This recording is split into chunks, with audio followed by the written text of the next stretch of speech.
స్వతస్వరూపం ఆత్మస్వరూపం నుంచి బయట వచ్చినటువంటి మనము ఈనాడు జీవస్వరూపులుగా మారిపోయి మన శాశ్వతానికి దూరమయ్యి, మన సత్యానికి దూరమయ్యి, మన నిజానికి దూరమయ్యి ఈనాడు అధర్మ మార్గంలో ప్రయాణం చేస్తాం. పూర్తిగా మానవ జన్మానికి వ్యతిరేక దిశలో నడుస్తాము. అది సరిమైనటువంటి ప్రయాణం కాదు మనం చేసేది. మన ప్రయాణమే సరిలేదు. మన ప్రయాణం సరిపోయినప్పుడు అసలు మనము పూర్తిగా ఇప్పుడు మానవుడిగానే లేవు. మానవుడిగా లేనప్పుడు తాను ఇంకా దైవంగా ఎలా మాట్లాడు? అన్నీ నేనే. ఎందుకంటే జీవభావం ఉన్నాడు. ఆ జీవభావము నేననే పూర్తిగా ఆ భూతత్వానికి భూస్థానానికి దిగేసుకుంటాడు. అధోలోకంలో ఉన్నాడు. అధోలోకంలో నుంచి కింద లోకాలకి వెళ్ళిపోతున్నాడు. రోజు రోజుకి పాతాళానికి, పాతాళ సుఖలకు, వాటికి వెళ్ళిపోతున్నాడు.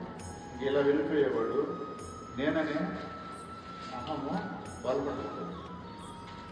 ఎప్పుడైతే నేననే అహం బలపడిపోతుందో ఇంక ఏ విషయాలు కానీ తను అనుకునేది చేస్తుంది. కానీ ఇట్లా ఇంకొకరు చెప్పింది వినే పరిస్థితి కూడా ఉండదు. ఇంకొకరు చెప్పింది కూడా ఆలకించడు. పూర్తిగా అహంభావం అయిపోయిపోతాడు. తను అనుకునేదే వింటాడు. నచ్చలేదంటే వెళ్ళిపోతాడు. తనకి ఏదైనా తనకి నచ్చిందే ఇది అవుతుంది. ఆ స్థితిలోకి వచ్చేస్తాడు.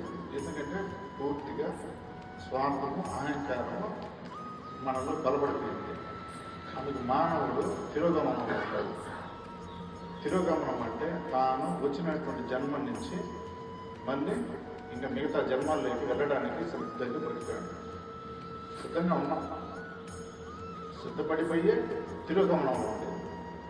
ఇంకా అక్కడి నుంచి ఉన్నటువంటి జన్మాలు ఎత్తడానికి తాను లేదు.